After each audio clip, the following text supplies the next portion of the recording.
All right, everyone, welcome back to the All Sorts podcast. Yeah. Here on YouTube.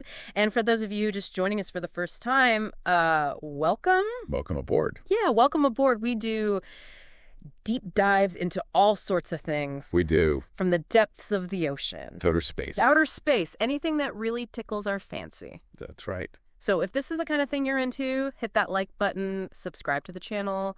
Please do. And, come along for the ride. That's right. Share it with your friends, tell your family, and tell everybody. Tell everybody. Spread the word. Yeah. The good word. And we're also on Instagram and Threads and what's the other one? X.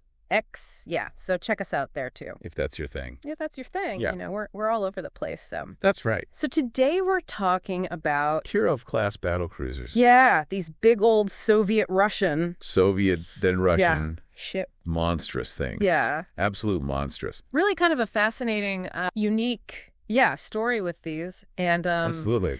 You've assembled a very nice stack of sources, I see here. Well, we've got the Wikipedia page for the Kirov-Class Battlecruiser in general. Okay. And then we've got a separate Wikipedia page for the lead ship, the Kirov itself, or as it was later renamed, the Admiral Ushakov. Right. And then we've got some articles from Military Watch 1945, the National Interest Defense, Security, Asia, and the War Zone.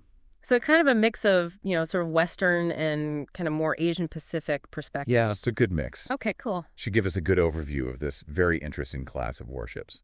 Yeah, so I guess our mission today is to kind of figure out, where did these things come from? Yeah, why were they built? What was their purpose? What was their role? How did they stack up? Yeah, and how did they stack up against, other ships of the era? And I mean, these things are still around, so. One of them is. Well, one of them is still around, yeah. Kind of. We'll get into that. Yeah, we'll get into that. But yeah, so I guess let's just start at the beginning. What was the impetus to create these massive ships in the first place? Well, the Soviet Union designated this project as 1144 Orlan. Okay. Orlan, meaning sea eagle. Okay. Kind of a cool name. Yeah. Very evocative, Definitely sets the stage. NATO, of course, had their own designation, which was the Kirov-Class, was what we generally call them. Right. Named after the lead ship of the class. Right.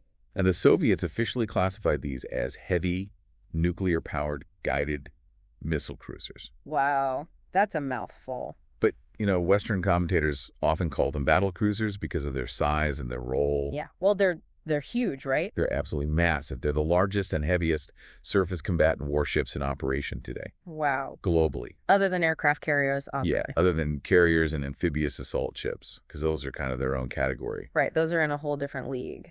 Yeah. Size-wise. Yeah. But yeah, these things are comparable in size to World War I era battleships. That's crazy. It is pretty wild, isn't it? Yeah. I mean, to think that something, built in the 70s and 80s is comparable in size to, these behemoths of the past. It really is. Yeah. And that's actually one of the things that prompted the United States Navy to recommission their Iowa-class battleships. Oh, really? Yeah, the U.S. saw these Kirovs coming online and they thought, oh boy, we need something that can stand toe-to-toe with these things. Right, so they dusted off those old battleships. They pulled them right out of mothballs. Yeah. Gave them a nice refit and sent them back out to sea. Wow, that's amazing. And it's interesting to note that the whole design of the Kirov class was also used as the basis for the Soviet nuclear-powered command and control ship, the SSV-33 Ural.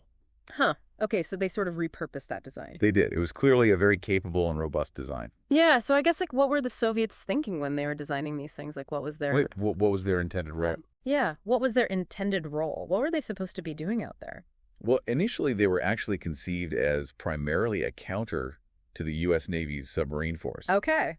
They were originally designed to carry a large number of SSN-14 anti-submarine missiles. Okay, so like a hunter-killer kind of role. Yeah, exactly. But then the design evolved as they realized the growing threat posed by U.S. carrier strike groups. Right. So they were reconfigured to carry 20 P-700 Granite anti-ship missiles.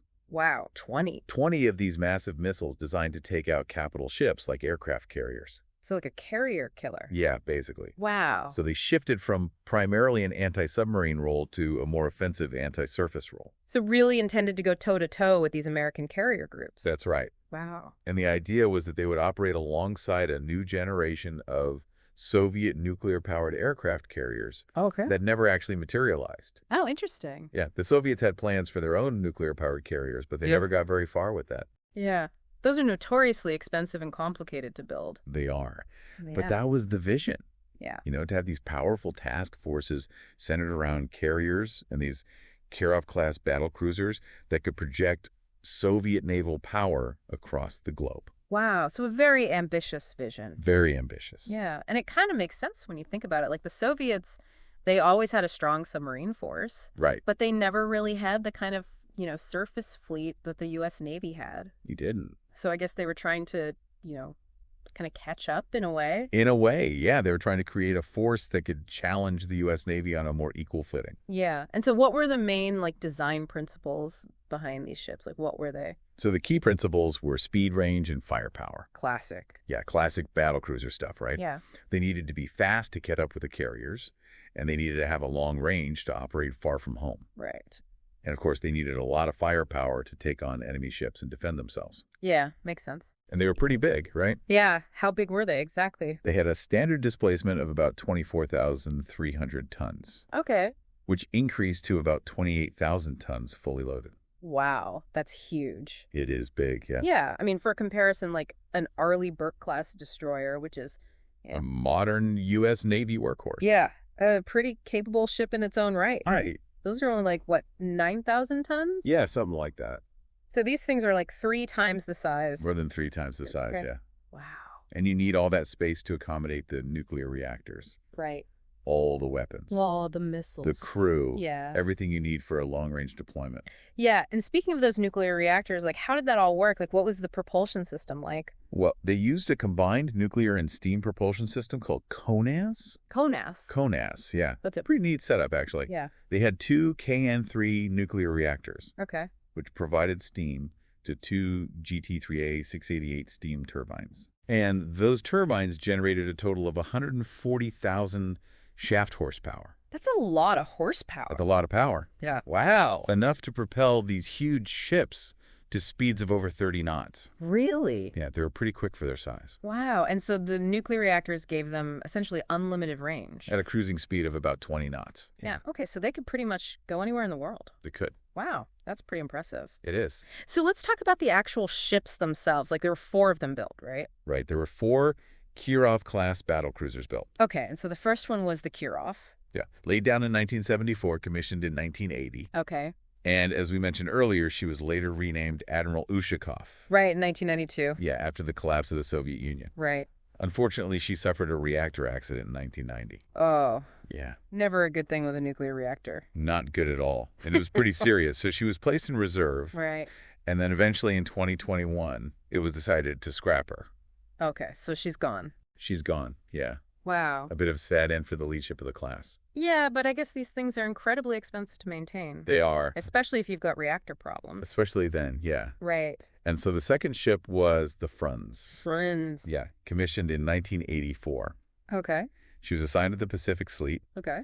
and she was also renamed in 1992 to Admiral Lazarev. Okay. But she was decommissioned in 1998, Okay. and scrapping of her began in April 2021 Okay. and is expected to be completed by November 2025. Okay. So she's also gone. She's on her way out, yeah. Wow. So that's 2 out of 4. 2 down, 2 to go. Yeah. And the third ship was the Kalinin, Right. which was commissioned in 1988. All right. She was assigned to the Northern Fleet Okay. and also renamed in 1992 to Admiral Nakhimov. All right. So all 3 of them were renamed? Yeah, after famous Russian admirals. Okay. And she was actually mothballed in 1999, Okay. but then reactivated in 2005. Okay. So they brought her back. They decided to give her a major overhaul and modernization Okay. at the Severodvinsk shipyard. All right. And that has been going on for a while. Yeah. Sounds like it. It's been a long and complicated process Yeah. with a lot of delays. How long has it been? Well, initially they were hoping to have her back in service around 2018, Okay. but now it looks like it might be sometime in 2025. Wow. So they've been working on her for 20 years. Yeah, pretty much. Wow. It's a big job. Yeah, that's a big job. These are very complex ships. Yeah. And I guess nuclear reactors are not exactly easy to work with. They're not. Especially when they're that old. Especially not. Right. So yeah, it's been a long road for Admiral Nakhimov. Okay, so that's 3. And then the last one was Yuri Andropov. Yuri Andropov. Yeah, named after the former General Secretary of the Communist Party. Right. Construction started in 1986. Okay. But she wasn't commissioned until 1998. Wow. So it took 12 years to build her. Yeah, it was a long time. Wow. A lot of delays and disruptions. Especially with the collapse of the Soviet Union in there. Yeah, exactly. Yeah. It was a tumultuous time. Yeah. But yeah, she was renamed Pyotr Veliki in 1992. Okay, so she was also renamed. Yep. Right. And she's currently the flagship of the Russian Northern Fleet. Okay, so she's the only one that's actually in service right now. The only one. Wow. Okay, and so are there any plans to modernize her? No, actually, they've canceled plans to modernize her. Oh, wow. Yeah, it seems like they're just going to run her until Admiral Nakhimov is ready. And then decommission her. And then probably decommission her, yeah. Okay, so essentially they're only going to have one of these ships in service. It looks that way. Wow. Which is kind of interesting. Yeah, it is interesting. It suggests that maybe these ships aren't as valuable as they used to be. Yeah, I guess maybe they're just too expensive to operate. Yeah, and maybe they're not really suited for modern naval warfare anymore. Yeah, maybe their time has passed. Maybe so.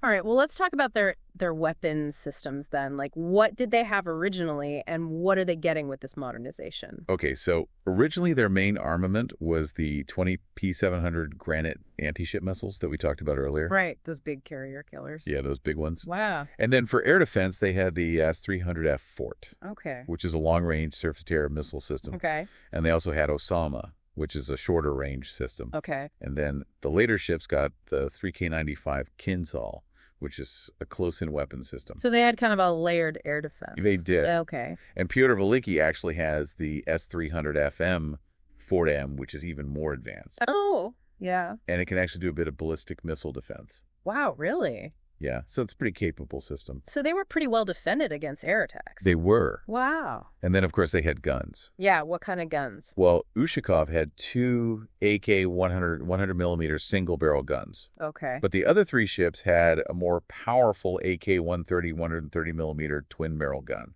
Okay, so a bit of a mix there. Yeah. All right, and then close-in weapon systems. They had AK-630 30-millimeter Gatling guns initially, Okay. but Nakhimov and Pyotr Veliki got the Kortik system, Okay. which is a combined missile and gun system. Okay, so even more firepower. Yeah. Wow. And then eventually they were upgraded to the KADS-N1 system, Okay. which is even more modern. All right, so they kept getting upgrades. They did. Okay. And then for anti-submarine warfare, they had RBU-1000 and UDAV-1 rocket launchers Okay. and 533-millimeter torpedo tubes that could fire RPK-2 if you get anti-submarine missiles. Wow, so they were pretty well equipped for anti-submarine warfare, too. They were designed to be multi-role warships. Yeah, sounds like it. Able to handle a variety of threats. Yeah. So what about the Nakhimov? Like, what kind of upgrades is she getting? So Nakhimov is getting a massive overhaul. Yeah. She's going to have a total of 174 vertical launch system cells. Wow, 174? Yeah, 174. That's a lot. It's a lot. That's like more than most destroyers have. It is, yeah, it's a huge increase in her missile capacity. Oh. 80 of those cells are going to be for anti-surface missiles, Okay. like the Calibre land attack cruise missile, Okay. Onyx anti-ship missile, Okay. and potentially even the Zircon hypersonic missile. Oh, wow. So she'll be able to hit targets on land as well? She will, yeah. She'll Yeah. have a very long reach. Wow. And then the other 94 cells are going to be for anti-air missiles, Okay. like the Ford M, Okay. the Pantsir M, Okay. and there's even talk of putting S-400s on her. Wow. Yeah, so she'll have a very sophisticated air defense system. So basically she'll be able to shoot down anything. Pretty much, yeah. Wow. She's going to be a very formidable warship. Wow. So they're really putting a lot of effort into this modernization. They are. Okay, so what's the current status then? Like, where are we at with all this? So, as we said, Pyotr Veliki is the only one that's operational right now. Right. And she's not getting modernized, so her days are probably numbered. Nakhimov is still in the shipyard, but her reactors are now powered up. Oh, okay. So she's getting close. Yeah, it seems like she might start sea trials in the summer of 2025. Okay. But, given the history of delays with this project, Yeah. I wouldn't be surprised if it slipped a bit. Yeah. I wouldn't hold my breath. No, And then Ushakov and Lazarev are... they're gone. They're being scrapped. Yeah. It's just too expensive to fix them up, Right. especially their reactors. Yeah, those things are not cheap to repair. No, they're not. And I guess they're pretty old, too. They are. So it probably makes sense to just scrap them and focus on the one that they can actually modernize. That's probably the most logical course of action, yeah. Right. Although it is a bit sad to see these ships go. Yeah. I mean, they were pretty impressive in their day. They were. And they still look pretty intimidating. Oh, you do? Yeah. They've got that classic Cold War aesthetic.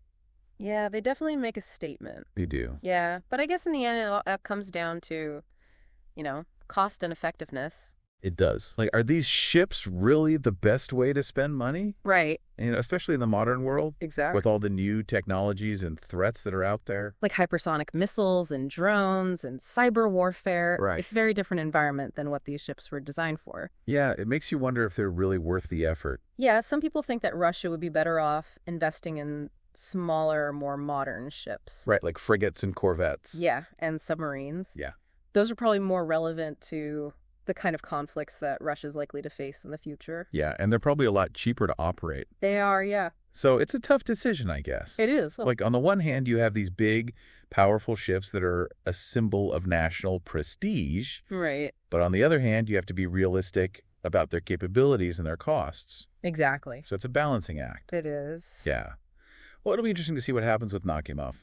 Like, if she actually does get back into service and what kind of role she plays in the Russian Navy. Yeah, I'm curious to see how they use her. Yeah, me too. She's going to be a very capable ship. Yeah, sounds like it. With all those missiles. Yeah, she'll be a real force to be reckoned with. She will. Yeah. But whether she's really worth the cost is another question. Yeah, that's the big question. That's the big one. All right, well, I think we've covered pretty much everything. I think so. Yeah, it's been a very interesting deep dive. It has. Yeah, I learned a lot about these ships. Me too. Yeah, so thanks for putting all this together. No problem. It was my pleasure. And for everyone watching, if you enjoyed this deep dive, please hit that like button. Yeah, show us some love. Yeah, show us some love. Subscribe to the channel. So you don't miss any future deep dives. Yeah, we've got all sorts of other interesting topics coming up. We do. Yeah, so stay tuned for that. Absolutely. And you can also find us on X, Instagram, and Threads. Yeah, we're all over social media. Yeah, so check us out there and let us know what you think. We love to hear from you. Yeah, we do. And so until next time. Happy exploring. Happy exploring.